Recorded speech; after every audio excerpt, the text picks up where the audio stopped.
ಎಲ್ಲರಿಗೂ ನಮಸ್ಕಾರ ರೀ. ರಿಯಾಸ್ ಕಿಚನ್ಗೆ ಸ್ವಾಗತ ರೀ. ಇವತ್ತು ನಾವು ನೋಡಿರಿ ಮೀನು ಚಟ್ನಿ, ಒಣ ಮೀನು ಚಟ್ನಿ ಮಾಡಿದೆ. ಸೀಗಡಿ ಮೀನ್ದು ಈ ಒಂದು ಚಟ್ನಿ ಪುಡಿಗೆ ರೊಟ್ಟಿಗೆ ತುಂಬ ಒಳ್ಳೆ ಕಾಂಬಿನೇಷನು. ಇದನ್ನು ಹೇಗೆ ಮಾಡಿದೆ ಅಂತ ಹೇಳಿ ನೋಡ್ಕೊಳ್ಳೋಣ. ನಮಸ್ಕಾರ ರೀ. ರಿಯಾಸ್ ಕಿಚನ್ಗೆ ಸ್ವಾಗತ.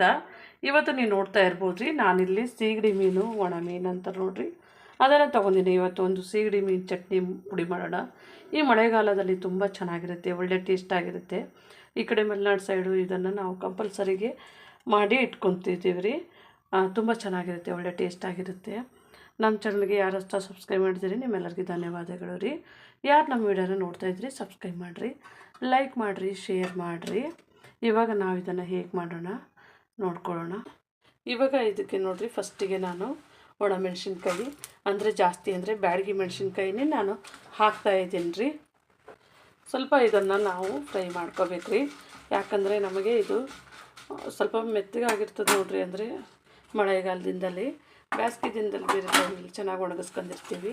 ಇವಾಗ ಇದಕ್ಕೇ ನೋಡಿರಿ, ನಾನು ಒಣ ಮೀನನ್ನು ಹಾಕ್ತಾಯಿದ್ದೀನಿ ರೀ, ಸೀಗಡಿ ಮೀನನ್ನು ಹಾಕ್ತಾಯಿದ್ದೀನಿ. ಇವಾಗ ನೋಡ್ಬೋದು ರೀ, ನಾವು ಇದ್ರ ಜೊತೆಗೇ ಇದ್ರದ್ದು ಮೀನ್ದು ಒಳ್ಳೆ ಪರಿಮಳ ಬರಬೇಕು ನೋಡಿರಿ, ಅಲ್ಲಿ ತನಕ ಫ್ರೈ ಮಾಡ್ಕೊಳ್ಳೋಣ. ಮತ್ತು ನಮ್ಮದು ಮೆಣಸಿನ್ಕಾಯಿನೂ ಸಹ ಫ್ರೈ ಆಗುತ್ತೆ ಚೆನ್ನಾಗಿ. ಇವಾಗ ನೋಡ್ಬೋದು ರೀ, ನಮ್ಮದು ಒಣ ಮೀನು ಮತ್ತು ಒಣ ಮೆಣಸಿನ್ಕಾಯಿನೂ ಸಹ ಇದನ್ನು ಚೆನ್ನಾಗಿ ಹುರಿದು ಬಿಟ್ಟಿದ್ದೀನಿ ರೀ.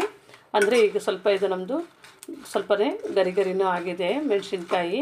ಮತ್ತು ನೋಡ್ಬೋದು ನಮ್ಮದು ಮೀನು ಸಹ ಕಲರ್ ಚೇಂಜ್ ಆಗಿದೆ. ಇದ್ರದ್ದೊಂದು ಒಳ್ಳೆ ಪರಿಮಳ ಬರ್ತದೆ ನೋಡಿರಿ ನಾವು ಮೀನು ಫ್ರೈ ಮಾಡಿದಾಗ. ಅಂದರೆ ಇದು ಚೆನ್ನಾಗಿ ನಾವು ಫ್ರೈ ಮಾಡ್ಕೊಂಡಾಗೆ ಒಳ್ಳೆ ಒಂದು ಪರಿಮಳ ಬರುತ್ತೆ. ಇವಾಗ ನಾನು ಇದನ್ನು ತೆಗೆದಿಟ್ಕೋತಾ ಇದ್ದೀನಿ ರೀ. ಇವಾಗ ನೋಡ್ಬೋದು, ಇಲ್ಲೇ ತೆಗೆದಿಟ್ಕೋತಾ ಇದ್ದೀನಿ. ಇವಾಗ ಬಾಣಲಿಗೆ ನೋಡಿರಿ, 2.5 ಟೇಬಲ್ ಸ್ಪೂನ್ನಷ್ಟು ಕಡಲೆಬೇಳೆ, 1.5 ಟೇಬಲ್ ಸ್ಪೂನಷ್ಟು ಉದ್ದಿನಬೇಳೆ ಮತ್ತು 1 ಟೇಬಲ್ ಸ್ಪೂನ್ನಷ್ಟು ಕಾಳು ಮೆಣಸು ತೊಗೊಂಡಿದ್ದೀನಿ ರೀ. ಇವನ್ನು ಸಹ ಇದ್ರ ಜೊತೆಗೇ ಸ್ವಲ್ಪ ಸ್ಲೋ ಫ್ಲೇಮ್ನಲ್ಲೇ ನಾವು ಇದನ್ನು ಫ್ರೈ ಮಾಡ್ಕೋಬೇಕು ರೀ.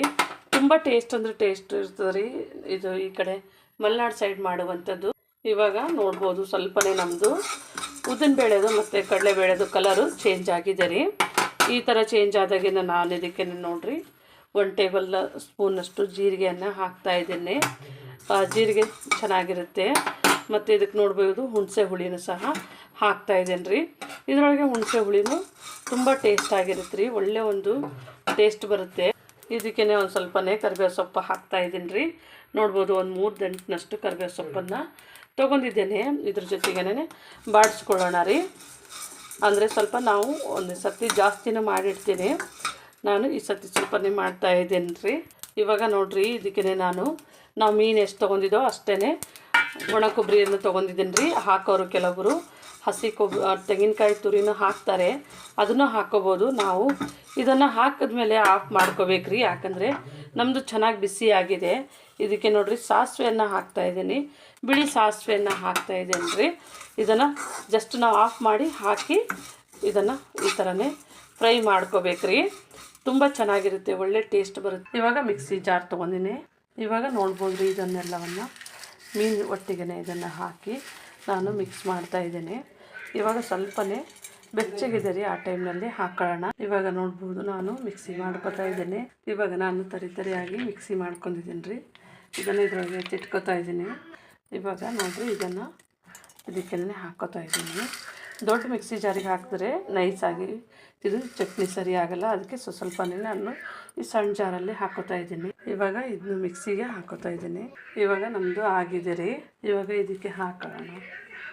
ಇವಾಗ ಇದಕ್ಕೆ ಒಂಚೂರು ಉಪ್ಪು ಹಾಕ್ಕೋತಾ ಇದ್ದೀನಿ ರೀ, ಯಾಕಂದರೆ ಅದಕ್ಕೆ ಉಪ್ಪು ಇರ್ತದೆ, ನೋಡಿನೇ ಹಾಕೋಬೇಕು. ಉಪ್ಪು ಒಂದೇ ಸರ್ತಿ ಉಪ್ಪು ಹಾಕೋದಿರಲ್ಲ.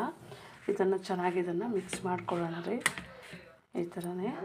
ಇವಾಗ ನೋಡ್ಬೋದು, ಸ್ವಲ್ಪನೇ ನಾನು ಅರಿಶಿಣವನ್ನು ಹಾಕ್ಕೊಂಡಿದ್ದೇನೆ ರೀ. ಇವಾಗ ನಾವು ಇದನ್ನೆಲ್ಲ ತೊಗೊಂಡು ಮತ್ತೆ ಮಿಕ್ಸ್ ಮಾಡಿ ನಾವು ಮಿಕ್ಸಿ ಮಾಡ್ಕೊಳ್ಳೋಣ. ಇವಾಗ ನೋಡಿರಿ, ಇದಕ್ಕೆ ನಾನು 1 ಗೆಡ್ಡೆ ಬೆಳ್ಳುಳ್ಳಿಯನ್ನು ಸಹ ಹಾಕ್ತಾಯಿದ್ದೀನಿ. ಹಾಕಿಬಿಟ್ಟು ಇದನ್ನು ಪುಡಿ ಮಾಡ್ಕೊಳ್ಳೋಣ. ಇವಾಗ ನೋಡ್ಬೋದು ರೀ, ನಾವು ಇದನ್ನು ಸ್ವಲ್ಪನೇ ಬೆಳ್ಳುಳ್ಳಿ ಹಾಕಿದ್ಮೇಲೆ ಪುಡಿ ಮಾಡ್ಕೊಂಬಂದಿದ್ದೀವಿ, ಇದರೊಳಗೆ ಹಾಕ್ಕೊಳ್ಳೋಣ. ಇವಾಗ ನೋಡ್ಬೋದು ರೀ, ಇವಾಗ ನಮ್ಮದು ಮೀನು ಚಟ್ನಿ ಪುಡಿ ನೋಡ್ಬೋದು ರೀ, ಚೆನ್ನಾಗಿ ರೆಡಿಯಾಗಿದೆ. ತುಂಬ ಟೇಸ್ಟ್ ಆಗಿರುತ್ತೆ ರೀ, ತುಂಬ ಒಂದು ಸರಳವಾಗಿ ಮಾಡುವಂಥದ್ದು. ಇವಾಗ ನೋಡ್ಬೋದು ರೀ, ನಾನು ಇಲ್ಲಿ ಒಂದು ತರಕಾರಿ ಸಾಂಬಾರು ಮತ್ತು ಮೀನು ಚಟ್ನಿ ರೊಟ್ಟಿ ಜೊತೆಗೆ ಅನ್ನದ ಜೊತೆಗೆ ಎಲ್ಲದ್ರ ಜೊತೆಗೂ ತುಂಬ ಚೆನ್ನಾಗಿರುತ್ತೆ. ಒಳ್ಳೆ ಕಾಂಬಿನೇಷನ್ ಇರುತ್ತೆ ರೀ. ನೀವು ಮನೆಯಲ್ಲಿ ಒಂದು ಸತಿ ಟ್ರೈ ಮಾಡಿ ನೋಡಿರಿ. ನಮ್ಮ ಚಾನಲ್ ಸಬ್ಸ್ಕ್ರೈಬ್ ಮಾಡಿ, ಲೈಕ್ ಮಾಡಿ, ಶೇರ್ ಮಾಡಿ. ನಮ್ಮ ವಿಡಿಯೋ ನೋಡಿದ್ದಕ್ಕಾಗಿ ಧನ್ಯವಾದಗಳು.